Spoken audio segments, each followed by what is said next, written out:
కర్నూలు జిల్లా ఉలిందకొండ మండలం దూపాడు గ్రామంలో గల అశోక మహిళా ఇంజనీరింగ్ కాలేజీలో జాతీయ రోడ్డు భద్రతా మహోత్సవాలు 21వ రోజు కొనసాగుతున్నాయి. కర్నూలు జిల్లా ఉప రవాణా కమిషనర్ ఎస్ శాంతకుమారి ఆదేశాల మేరకు motor vehicle inspector K Ravindra Kumar పర్యవేక్షణలో బుధవారం 21వ తేదీన అశోక మహిళా ఇంజనీరింగ్ కాలేజ్ నందు కాలేజ్ స్టూడెంట్స్కు జాతీయ రోడ్డు భద్రతపై అవగాహన కార్యక్రమం నిర్వహించారు. ఈ సందర్భంగా deputy transport commissioner S Shanthakumari మాట్లాడుతూ వాహనదారులందరూ తప్పనిసరిగా రోడ్డు నియమాలను పాటించాలన్నారు. రోడ్డు భద్రత గురించి వివరిస్తూ ఏవైనా పథకాలను ప్రజల్లోకి తీసుకెళ్లే సామర్థ్యం మహిళలకు ఎక్కువ ఉంటుందని, అలాగే కొన్ని దేశాలలో యుద్ధంలో జరిగే మరణాల కన్నా మన దేశంలో రోడ్డు ప్రమాదాల వల్ల ఎక్కువ మరణాలు సంభవిస్తున్నాయని తెలియజేశారు. 2023-24 సంవత్సరాలలో 1.77 లక్షల మంది రోడ్డు ప్రమాదాల వలన చనిపోయినారని చెప్పారు. రోడ్డు ప్రమాదాలపైన అవగాహన కోసం లఘు చిత్రాన్ని ప్రదర్శించారు. అలాగే ఓపికగా డ్రైవింగ్ చేయాలని, ట్రాఫిక్ నియమ నిబంధనలు తప్పకుండా పాటించాలని, సెల్ ఫోన్ మాట్లాడుతూ వాహనం నడపడం వలన కలిగే అనర్థాల గురించి, హెల్మెట్, సీట్ బెల్ట్ ధరించడం వలన కలిగే ఉపయోగాల గురించి అవగాహన కల్పించడం జరిగిందన్నారు. అనంతరం deputy transport commissioner S Shanthakumari మాట్లాడారు. జిల్లా service in unit number lion doctor Rayapati Srinivas మాట్లాడారు. వాళ్ళకు విలువ ఉంటుంది. సెకండ్ పీరియడ్ ఏదో తప్పు చేస్తే ఇట్లా రెండో మూడో వచ్చి డిఫరెంట్ టైప్స్ ఆఫ్ రోడ్స్ మీరు గమనిస్తే రకరకాల రోడ్లు కనిపిస్తాయి. ఫస్ట్ మీరు గమనిస్తే చూడండి ఒకసారి. ఇప్పుడు మనం చెప్పినా మీకు కొద్దిగా పక్కన సార్, ఇది హైవేలో పోతున్నప్పుడు 2020లో వాళ్ళు ఏమన్నారు, మేము జీరో యాక్సిడెంట్ చేస్తామన్నారు. 2025లో no they are zero accidents, వాళ్ళ యాక్సిడెంట్స్ లేవు. కనుక మీరు కూడా హైవేలో ఉన్నప్పుడు ఖచ్చితంగా వేసుకోండి, దయ ఉంచి వేసుకోండి. ఇంకా మన దగ్గర సైన్స్ టెక్నాలజీగా డెవలప్ కాలే, తరకాలం మార్చే రాలే. ఏమని ఉంటుంది సార్, మీరు ఏమో హెల్మెట్ పెట్టుకోమంటారు, మేము అమ్మాయిలము, మా పెళ్ళెట్టు కావాలి, మా వెంట్రుకలు లేకుండా చాలామంది ఉంటుంది మైండ్లో. నడుస్తుంటారు ఇలా అవును కదా, నడుస్తుంది కదా. హెల్మెట్ ఎందుకు పెట్టుకోవాలి సార్, హెల్మెట్ పెట్టుకుంటే మా వెంట్రుకలు పోతే మా పెళ్ళిళ్ళు కావాలనుకుంటారు. కానీ తప్పదు.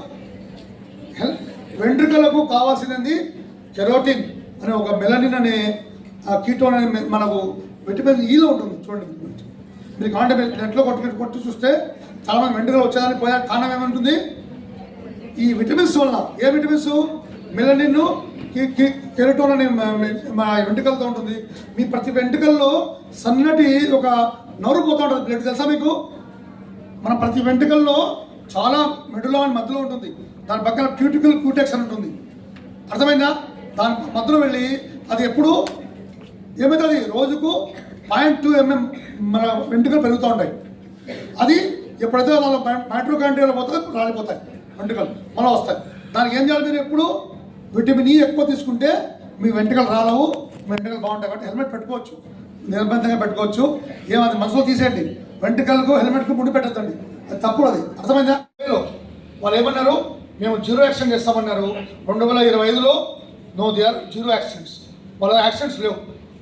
కనుక మీరు కూడా హైవేలో ఉన్నప్పుడు ఖచ్చితంగా వేసుకోండి, దయ ఉంచి వేసుకోండి. ఇంకా మన దగ్గర సైన్స్ టెక్నాలజీగా డెవలప్ కాలే, తరకాలం మార్చే రాలే. మామూలుగా ఆయన అనుభవంలో ఉన్నటువంటి మామూలుగా ఈ 2.5 years ఇక్కడ పనిచేస్తున్న సార్ మీకు ప్రాక్టికల్ గా యాక్సిడెంట్స్ గురించి ఎక్స్ప్లెయిన్ చేశారు. అలాగే రోడ్ సేఫ్టీ రూల్స్ గురించి సార్ చెప్పే విధంగా అందరూ 2 wheelers వెళ్తున్నప్పుడు హెల్మెట్ ధరించాలి, అలాగే కార్స్ వెళ్తున్నప్పుడు సీట్ బెల్ట్ ధరించాలి. మరియు సార్ చెప్పినటువంటి మంచి విషయాలని దృష్టిలో ఉంచుకొని మామూలుగా మీరు రోడ్డు భద్రత యొక్క ప్రాముఖ్యత, యాక్సిడెంట్ రేట్ గురించి సార్ చక్కగా చెప్పారు. సో ప్రమాదాలు నివారించడమే మన భారత ప్రభుత్వం యొక్క ముఖ్య ఉద్దేశము. మరి మా రాష్ట్ర ప్రభుత్వం కూడా ఈ యొక్క ప్రమాదాలు నివారించాలని చూస్తున్నారు. మొత్తం మన భారతదేశంలో ఒక సంవత్సరానికి 1,60,000 పైచలకు మంది చనిపోతున్నారు. అలాగే 5,60,000 మంది పైచలకు గాయపడుతున్నారు. సో మన కేంద్ర ప్రభుత్వము, central minister for road transport and highways Nitin Gadkari garu కూడా మరి ఒక ఉద్దేశంతో ఈ యొక్క యాక్సిడెంట్ రేట్ ను కనీసం ఒక 50% అలా తగ్గించి, మరి మన మనోహర్ సార్ తెలియజేసినట్టు యాక్సిడెంట్స్ రేట్స్ లో కనీసం మనం మామూలుగా ఈ మొదటి స్థానం నుంచి ఒక 10వ స్థానానికో 15వ స్థానానికో వెనక్కి వెళ్ళిపోవాలి అనే ఉద్దేశం. ఎందుకంటే ప్రపంచవ్యాప్తంగా 12,60,000 మంది పని జరిగిపోతున్నారు. అలాగే దానికి 4 times దాదాపు 40 lakhs వరకు గాయపడుతున్నారు. దీనిలో ఇంజనీర్స్ యొక్క ఎఫెక్ట్స్, ఫ్యామిలీస్ ఎట్లా సఫర్ అవుతాయి అనే విషయాలు చక్కగా మనోహర్ సార్ ఎక్స్ప్లెయిన్ చేశారు.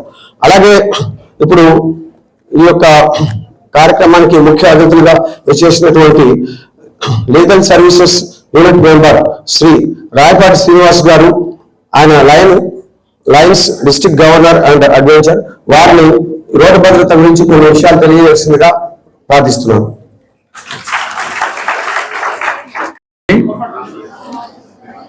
వేదికను అలంకరించినటువంటి deputy transport commissioner Shanthakumari madam గారు, అలానే రవీంద్ర కుమార్ సార్ గారు, ఆర్వి మధుసూదన్ గారు, అలానే బాబు కిషోర్ గారు, అలానే కళాశాల జాన్సన్ సార్ గారు, అందరికీ కూడా నమస్కారం. మరి ఇప్పుడే మీకు డెమాన్స్ట్రేషన్ ద్వారా రోడ్డు భద్రతా వారోత్సవాల సందర్భంగా ఎన్నో యాక్సిడెంట్స్ గురించి, కర్నూలు జిల్లాలో జరిగినటువంటి యాక్సిడెంట్స్ గురించి, మరి ఆ విషయాల ఘటనల గురించి సిఐ గారు మన్సూరుద్దీన్ గారు మీ అందరికీ విశదీకరించారు. డెమాన్స్ట్రేషన్ ద్వారా కూడా చూపించడం జరిగింది, షార్ట్ ఫిల్మ్స్ ద్వారా. సో మరి జిల్లా న్యాయ సేవాధికారిక సంస్థ కార్యదర్శి శ్రీ బి లీలా వెంకట శేషాద్రి గారు, సీనియర్ సివిల్ జడ్జి గారు, వారు ఇక్కడికి నన్ను ఈ కార్యక్రమాన్ని ఉద్దేశించి పంపించడం జరిగింది. వారు వేరే మీడియేషన్ ప్రోగ్రామ్ ఉన్నందువల్ల ఇక్కడికి రాలేకపోయారు. సో మరి మనందరికీ తెలుసు, జిల్లా న్యాయ సేవాధికారిక సంస్థ హిట్ అండ్ రన్ కేసెస్ ను డీల్ చేస్తూ ఉంటది. సార్ వాళ్ళందరూ కూడా అక్కడికి రావడం జరుగుతుంటుంది. సో మరి ఇప్పుడు సార్ చెప్పిన వాటిల్లో ఆల్మోస్ట్ ఆల్ కర్నూలులో భారతదేశం మొత్తం 1,50,000 పైన మరణాలు సంభవించడం జరిగింది. మరి దాన్ని సుప్రీంకోర్టు చాలా సీరియస్ గా తీసుకుని 2-3 నెలల క్రితం మరి భారతదేశం అంతటా కూడా దీనిపైన అవేర్నెస్ కల్పించాలని డిస్ట్రిక్ట్ లీగల్ సర్వీసెస్ అథారిటీ, అలానే state legal services authority, national legal services అథారిటీకి ఇన్స్ట్రక్షన్స్ ఇవ్వడం పంపించడం జరిగింది.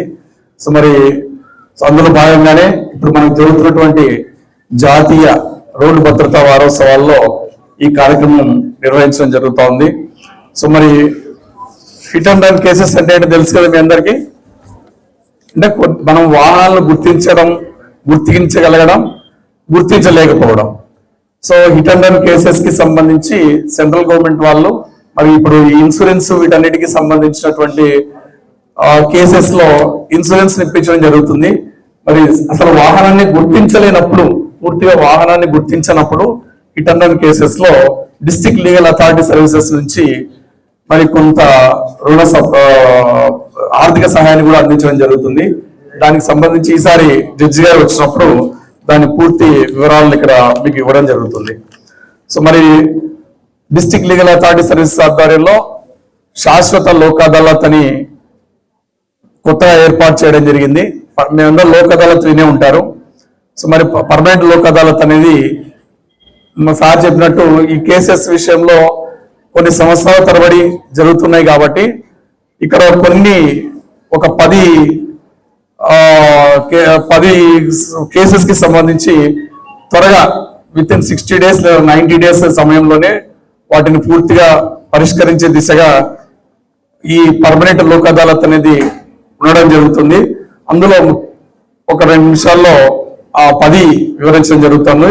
వాయు మార్గం, జల మార్గం మరియు రహదారుల ద్వారా ప్రయాణికులను సరుకులను రవాణా చేసే సేవల సౌకర్యాలపైన 1, 2 తంతి తపాలా టెలిఫోన్ సేవలు, 3 విద్యుత్ శక్తి, కాంతి మరియు నీరు ప్రజలకు సరఫరా చేసే సంస్థలు, 4 పర్యావరణ పరిరక్షణ పైన, పారిశుద్ధ్యం పైన, 5 వైద్యశాలలు, చికిత్సాలయాలలో అందించే ఆరోగ్య సేవలు, 6 బీమా సేవలు, 7 బ్యాంకుల ఇతర ఆర్థిక సంస్థల సేవలు, 8 జాతీయ గ్రామీణ ఉపాధి పథకం, 9 విద్య మరియు విద్యా సంస్థలకు సంబంధించినటువంటివి, 10 గృహాలు మరియు రియల్ ఎస్టేట్ కి సంబంధించిన ఈ 10 కూడా ఈ పర్మనెంట్ లోక్ అదాలత్. దీనికి వచ్చేసి ఒక రిటైర్డ్ జిల్లా జడ్జి గారు దీనికి పర్మనెంట్ లోక్ అదాలత్ జడ్జిగా వ్యవహరించడం జరుగుతుంది.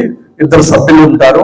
అలాంటి డిస్ట్రిక్ట్ లీగల్ అథారిటీ సర్వీసెస్ అనేది హిట్ అండ్ రన్ కేసెస్ తో పాటు మిగతా వాటికి సంబంధించి లోక్ అదాలత్ నిర్వహణ ఇదంతా చేయడం జరుగుతూ ఉంటుంది. సో మరి national legal service authority instructions ప్రకారము మన జిల్లా న్యాయ సేవాధికారిక సంస్థ కూడా ఈ కార్యక్రమాల్లో పాల్పంచుకొని సో రోడ్డు భద్రత విషయంలో కానీ హెల్మెట్ ను ధరించడంలో ఎలాంటి మనకు కథల్లో చూస్తున్నాం. సార్ వాళ్ళు ఎంత చెప్పినా కూడా ఇంతకుముందు సారు రోడ్డు భద్రతా వారోత్సవాలకు ముందు ఈ నుంచే ఈ కార్యక్రమాలు మొదలు పెట్టడం జరిగింది. మరి 1000 రూపీస్ ఎంతో ఫైన్ కలెక్ట్ చేసి వెంటనే వాళ్ళకి హెల్మెట్ కూడా కొని ఇవ్వడం జరిగింది కొన్ని ప్లేసెస్ లో. ఇది చాలా బాగుందని అందరూ ప్రోత్సహించారు. మరి ఫైన్ వేసి వెంటనే అక్కడే హెల్మెట్ ను కొని ఇవ్వగలిగితే, అందరికీ అట్లనే సప్లై చేయగలిగితే చాలా బాగుంటది. సో ఆల్మోస్ట్ ఆల్ మీ అందరు కూడా ఇంటికి వెళ్ళిన తర్వాత మీ పేరెంట్స్ కి ఈ విషయాన్ని చెప్పి ప్రతి ఒక్కరు కూడా హెల్మెట్ ను ఉపయోగించే విధంగా చేస్తే బాగుంటది. అలానే ఇప్పుడు ఈ కొత్త టెక్నాలజీకి సంబంధించి ఇంకా ఇంప్రూవ్మెంట్స్ జరుగుతూ ఉన్నాయి. రోబోటిక్ హెల్మెట్ అనేది ఇంజనీరింగ్ కాలేజ్ స్టూడెంట్స్ ప్రతిపాదన తీసుకొని రావడం జరిగింది. ఏఐ రోబోటిక్ మీరు అందరూ వినే ఉంటారు. సో మరి దాంట్లో సెన్సార్స్ ద్వారా మనకు ముఖ్యంగా గాయాడంలో కానీ లేదా సూర్యరశ్మికి సంబంధించిన విషయంలో కానీ, సార్ వెంట్రుకలు రాలిపోతాయి ఎందుకని చాలా మంది అపోహతో వాడడం లేదని చెప్పడం జరిగింది. స్కిన్ డిసీజెస్ కానీ ఇలాంటివి ఏవి ప్రాబ్లమ్స్ రాకుండా, అలానే ఏసీతో కూడిన హెల్మెట్లు కూడా ఇంట్రడక్షన్ ఇవ్వాలనేటువంటి ఉద్దేశంతో కొంతమంది ఇంజనీరింగ్ కాలేజ్ స్టూడెంట్స్ గ్రూప్ గా ఏర్పడి కొత్తగా హెల్మెట్ తయారు చేసే ప్రతిపాదన ఇవ్వడం జరిగింది. దానిపైన పరిశోధనలు జరుగుతూ ఉన్నాయి. సో అది కనుక పూర్తయితే మనకు లేటెస్ట్ టెక్నాలజీతో హెల్మెట్ రావడం జరుగుతుంది. అయితే ఇప్పుడు మనకున్న 1000 రూపీస్, 800 రూపీస్, 600 రూపీస్ నుంచి 1000 రూపీస్ లో హెల్మెట్స్ ఇస్తున్నారు. అయితే వాటిల్లో కొంచెం భద్రత అంటే స్టాండర్డ్ బాగున్నవి, బాగలేవు అన్నటువంటి కొన్ని విషయాలు కూడా మనం దృష్టిలో ఉంచుకుని ఒక కంపెనీ హెల్మెట్ ను మాత్రమే తీసుకోవాల్సిన అవసరం ఉంటుంది. కొన్ని సందర్భాల్లో హెల్మెట్ కూడా డ్యామేజ్ అయిన సందర్భాలు కూడా ఉన్నాయి. సో మరి ఆ హెల్మెట్ స్టాండర్డ్ ఉండాలి కంపల్సరీ. అక్కడ మీరు చూపించిన కేసులో రాయికి తగిలి తల నుజ్జు అయ్యి పూర్తి స్థాయిలో అక్కడే స్పాట్ లో మరణం సంభవించే సందర్భాలు చాలా ఉన్నాయి. హెల్మెట్ ధరించినప్పుడు చాలా మంది ఏం చేస్తుంటారు, హెల్మెట్ పెట్టుకొని కింద అది ఓపెన్ గా ఇడిచిపెట్టేస్తుంటారు. సో అది హెల్మెట్ కూడా పక్కకెళ్ళి పడడం అలాంటి సందర్భాలు కూడా చాలా చోట్ల చూస్తూ ఉంటాం. సో మనకి సీట్ బెల్ట్ విషయంలో అజాగ్రత్తగా ఉండడం అనేది అందరం చూస్తున్నాం. మరి అది ఫైన్. ఇప్పుడు అయితే కొత్తగా వచ్చేటువంటి లేటెస్ట్ టెక్నాలజీలో సీట్ బెల్ట్ పెట్టుకోకపోతే అసలు కారు వెహికల్ స్టార్టే కాదు అసలు. అలాంటి టెక్నాలజీ ప్రజెంట్ ఇప్పుడు మనకు ఆల్రెడీ ఉంది. ఇంకా మీకు జర్మనీ అలాంటి దేశాలకు వెళ్ళినట్లయితే వెహికల్ సెన్సార్స్ తో నడిపే వెహికల్స్ అన్ని ఇప్పుడు ఆల్మోస్ట్ వచ్చాయి. హైదరాబాద్ లో కూడా ఇంట్రడక్షన్ జరుగుతూ ఉంది. సో ఇంకా ఆల్మోస్ట్ ప్రతి ఒక్కటి మనం ఇంటి దగ్గర నుంచి స్టార్ట్ అయితే ఒక డ్రైవర్ లేకుండా సెన్సార్స్ తోనే ప్రతి ఒక్కటి కూడా, ఒక గోడ ఉన్నా లేకపోతే ఒక సిగ్నల్ ఉన్నా లేకపోతే అక్కడ ఇంకేదైనా ఒక పర్సన్ అటు నుంచి మూవ్ అయి వెళ్తూ ఉన్నా, ఏ దాన్ని సరే ఒక జంతువు అటు నుంచి మూవ్ అయి వెళ్తూ ఉన్నా కూడా అది వెంటనే గుర్తిస్తుంది. స్లో చేసుకోవడం కానీ లేదా వెహికల్ వెంటనే ఆగిపోవడం కానీ, ఈ విధంగా లేటెస్ట్ టెక్నాలజీతో వెహికల్స్ రన్ అవడం జరుగుతూ ఉంది. సో మరి ఇప్పుడు వాటిపైన కూడా పరిశోధనలు జరుగుతూ ఉన్నాయి. అవి కూడా ఇంప్రూవ్ అయ్యేటువంటి అవకాశం ఉంటుంది. త్వరలోనే మనం ఢిల్లీలో కూడా ఆల్మోస్ట్ ఆల్ కొన్ని ప్రయోగాత్మకంగా ఈ సిగ్నల్స్ వీటన్నిటిని దాటి సేఫ్టీగా ఇంటికి తిరిగి వచ్చే విధంగా ఆ ప్రయోగాలు జరుగుతూ ఉన్నాయి. సో అతి త్వరలో మనకు కూడా ఇలాంటి టెక్నాలజీ రావాలని కోరుకుంటూ, సో మరి ఇంకా ఈ పర్మనెంట్ లోక్ అదాలత్ సంబంధించినటువంటి సూచించిన ఈ 10 వాటిల్లో ఏవైనా సమస్యలు ఉన్నట్లయితే వాటికి సంబంధించిన వాటిని మన పర్మనెంట్ లోక్ అదాలత్ తో సంప్రదించి వీళ్ళంతా త్వరగా ఆ కేసు పరిష్కరించుకునే దిశగా వెళ్ళాలని కోరుకుంటున్నాం. సో మరి మీరందరూ కూడా ఈ భద్రతా వారోత్సవాలనే కాకుండా జీవితంలో ఇప్పుడు మనం చెప్పాం, ఇందాక ఏదో సుప్రీంకోర్టు ఆర్డర్ ఇచ్చారు, పలానా వాళ్ళు ఏదో ఆర్డర్ ఇచ్చారు, పలానా వాళ్ళు చెప్పారు. మనం ఏం చేస్తాం, సార్ వాళ్ళు పట్టుకుంటే ఫస్ట్ ఏం చేస్తాం, ఒక పొలిటికల్ లీడర్కి ఫోన్ చేస్తాం, సార్ పలానా వాళ్ళు వీళ్ళు మా వాళ్ళే వాళ్ళని ఇచ్చిపెట్టేయండి అని. సో మరి అదే చనిపోయినప్పుడు, అదే యాక్సిడెంట్ అయినప్పుడు, పర్సన్ చనిపోయినప్పుడు మరి ఏం చేయగలుగుతారు ఆ పొలిటికల్ లీడర్స్ వచ్చి? ఏం చేయలేని పరిస్థితి ఉంటుంది కదా. సో మన కుటుంబంలో ఉన్న విషాదాన్ని ఎవరైనా తీర్చగలుగుతారా? మనకున్న సమస్యను ఎవరైనా తీర్చగలుగుతారా? ఎవరు కూడా పరిష్కరించలేరు. మన సమస్యని, మన కుటుంబ వ్యవస్థని, మన కుటుంబ ఆర్థిక వ్యవస్థని మనమే నడిపించుకోవాలి. కాబట్టి బయట వాళ్ళు ఎవరో వచ్చి మనల్ని చేయలేరు. వీటి సార్ వాళ్ళు ఎవరు ఏం చెప్పినా కూడా మన మంచి కోసమే, మన భద్రత కోసమే, మన కుటుంబంలో విషాదం కలగకుండా ఉండడం కోసమే చెప్తున్నారు. కాబట్టి వాటన్నిటిని మనం పాటించాల్సిన అవసరం ఖచ్చితంగా ఉంటుంది. ముఖ్యంగా స్టూడెంట్స్ మొన్న 3 days బ్యాక్ బెంగళూరులో ఒక మంచి సాఫ్ట్వేర్ ఇంజనీర్ నెలకి 2.5 లక్షల రూపాయలు శాలరీ బెంగళూరులో. సో మంచి సంబంధం కోసము నాకు ఫోన్ చేయడం జరిగింది. సో పలానా ఏదైనా ఈ అమ్మాయి ఈ విధంగా ఉంటుంది, ఆ అమ్మాయికి మంచి సంబంధం కావాలి అని చెప్పడం జరిగింది. కరెక్ట్ 2 days బ్యాకే వాట్సాప్ లో ఆ అమ్మాయి స్పాట్ లో బెంగళూరులో చనిపోవడం జరిగింది. స్పాట్ లోనే. ఆ అమ్మాయిది ఏం తప్పులేదు, జస్ట్ స్కూటీతో వెళ్తూ పక్కన ఆగింది. వేరే పర్సన్ చాలా స్పీడ్ గా వచ్చి వెహికల్ ను గుద్దడం జరిగింది. అమ్మాయి కింద పడింది. వేరే వెహికల్ వచ్చి అమ్మాయి తలపై నుంచి ఎక్కి వెళ్ళిపోయింది. సో మరి స్పాట్ లోనే చనిపోవడం జరిగింది. మరి అంత చక్కటి ఉద్యోగం, మరి అంత ఉండి అన్ని ఆస్తి ఐశ్వర్యాలు అన్ని ఉండి కూడా ఇంకా కొద్ది రోజుల్లో మ్యారేజ్ అవుతుందనగా ఈ సంఘటన జరిగింది. జస్ట్ 4 to 5 days టైంలోనే ఈ విధంగా జరిగింది. సో మరి ఇట్లాంటి సందర్భాలన్నీ మన జీవితంలో రాకుండా ఉండాలని కోరుకుంటూ, సో మనం అంతా కూడా భద్రంగా ఉండాలని, మన జీవితం చివరి వరకు కూడా సుఖ సంతోషంతో జరగాలని. సో ఇలాంటి ఆకస్మిక సంఘటనలు జరిగినప్పుడు మన కుటుంబంలో మనమైతే చనిపోతాం, బాగానే ఉంటుంది, కానీ మన పైన ఆధారపడి బ్రతికేటువంటి తల్లిదండ్రులు కావచ్చు, లేకపోతే పక్కన కుటుంబ సభ్యులు కావచ్చు, మన పైన ఆధారపడి మనం చదివించినటువంటి వ్యక్తులు, మరి వాళ్ళు ఎంత విషాదంలో మునిగిపోతారు, ఎంత డిసప్పాయింట్మెంట్ తో ఉంటారు. ఇంకొక ఇన్సిడెంట్, తల్లి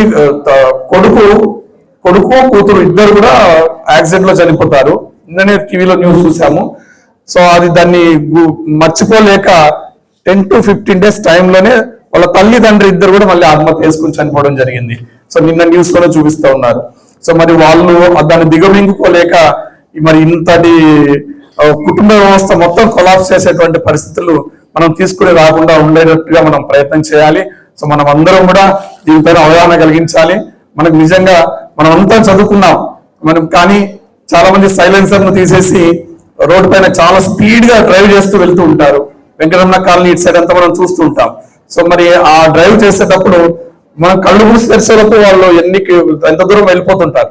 సో దాన్ని కూడా అంత స్పీడ్ గా డ్రైవ్ చేయడం అనేది నేరము.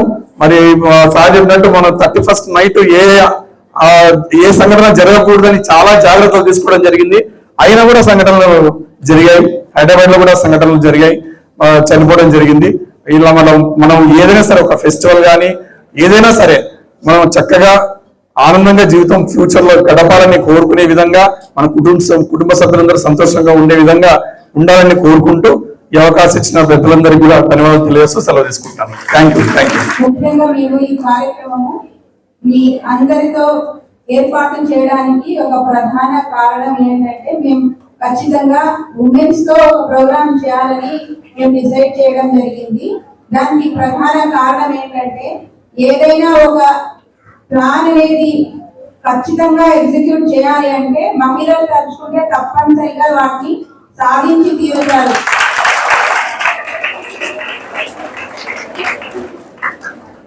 మీ అందరితో ఈరోజు మాట్లాడడం నాకు చాలా ఆనందంగా ఉంది.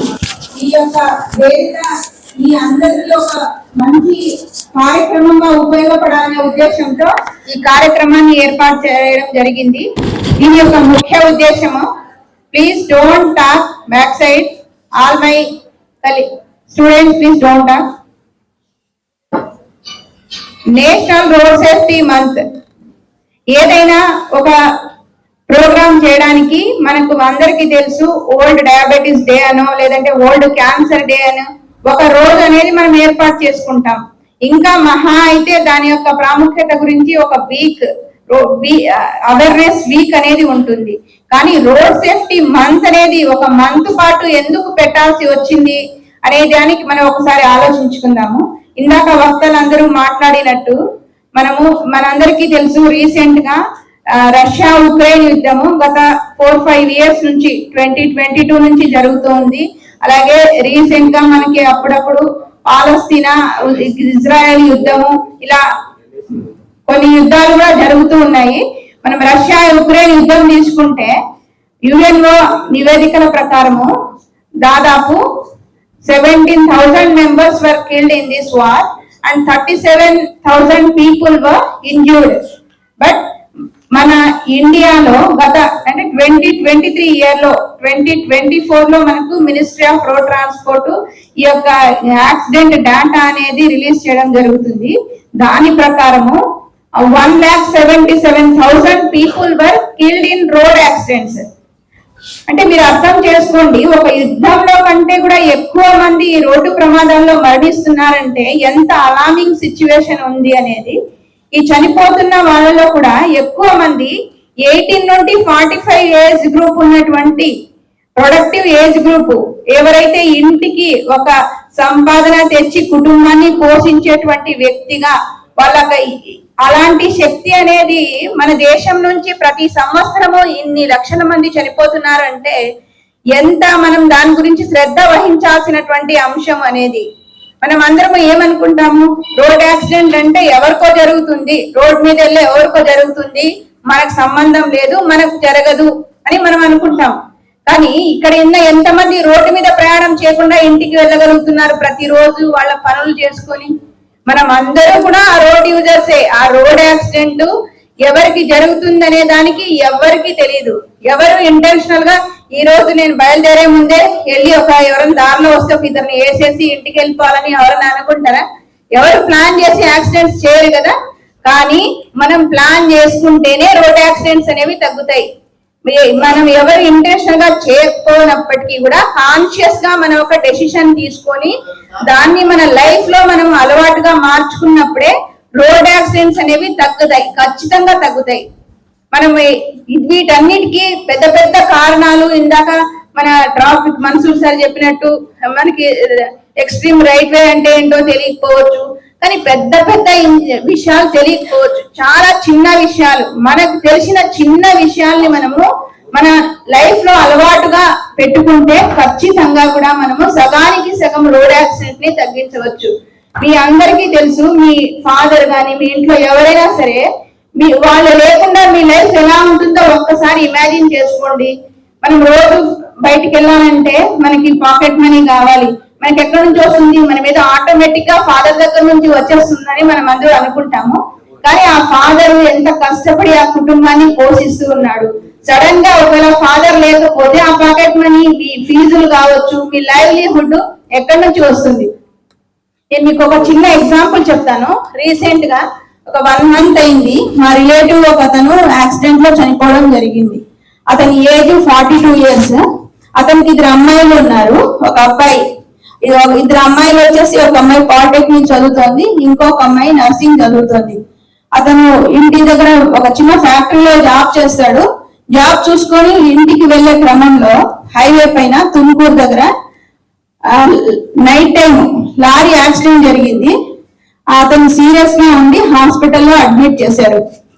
ఆ ఇద్దరు ఒక అబ్బాయిని వచ్చేసి హాస్టల్లో ఉన్నాడు, హీ స్టడీయింగ్ 7th class. ఈ విషయం వాళ్ళకి తెలిసి హాస్పిటల్లో తుమ్కూరు హాస్పిటల్లో జాయిన్ చేశారు. ఈ అబ్బాయి హాస్టల్లో చదువుతున్న అబ్బాయికి ఏమో వాళ్ళ ఫాదర్ కి మీ ఫాదర్ పిలుస్తున్నాడు అని చెప్పి తీసుకొచ్చారు. ఈ డజంట్ నో అసలు వాట్ వాస్ హ్యాపెండ్. ఇంటికి తీసుకొచ్చిన తర్వాత నైట్ సీరియస్ అయిపోయి అతను చనిపోవడం జరిగింది. ఆ బాడీని అక్కడ నుంచి తుమ్కూరు అంటే కర్ణాటక మెదడుకు తెలిసే ఉంటుంది, అక్కడ నుంచి ఇంటికి అనంతపురం వాళ్ళ ప్రాపర్ తీసుకురావడం జరిగింది. ఆ అంబులెన్స్ వచ్చింది. ఆ అంబులెన్స్ కి డబ్బులు ఇవ్వడానికి వాళ్ళు ఎవరు ఇవ్వాలో తెలియదు. ఆ అమ్మాయిలేమో ఏదో పాలిటెక్నిక్ చదువుతున్నారు, వాళ్ళ అమ్మకి ఏమీ తెలియదు. వాళ్ళ everything manage by his father only. అది ఈవెన్ ఎవ్రీ మంత్ గ్రాసరీస్ కావాలన్నా, ఈవెన్ వెజిటబుల్స్ కావాలన్నా వాళ్ళ ఫాదరే చూసుకునేవాళ్ళు. ఇప్పుడు అసలు డబ్బులు ఎక్కడ ఉంటాయో తెలియదు, ఎవరు ఇవ్వాలో తెలీదు. సడన్ గా లైఫ్ అనేది అందరూ ఏమనుకుంటారు, ఫాదర్ పని కోసం బయటికి వెళ్ళారనుకుంటారు. కానీ ఫాదర్స్ ఎవరో ఇంటికి తిరిగి వస్తే ఆ ఫ్యామిలీ ఇంత ముందులాగా డెఫినెట్ గా ఎప్పటికీ ఉండదు. వాళ్ళ లైఫ్స్ అన్ని ఆ సడన్ షాక్ నుంచి తేరుకొని ఆ లైఫ్ కి ప్రిపేర్ అవడానికి ఎంత కష్టంగా ఉంటుంది. ఇక్కడ ఉన్న ప్రతి అమ్మాయి వాళ్ళందరూ ఈ బాధ్యత మీ అందరికీ తెలుస్తుంది. అలాగే మీ తమ్ముడు, మీ అన్న కాలేజీకి వెళ్ళాడు, స్కూల్కి వెళ్ళాడు అని మీరు అనుకుంటారు.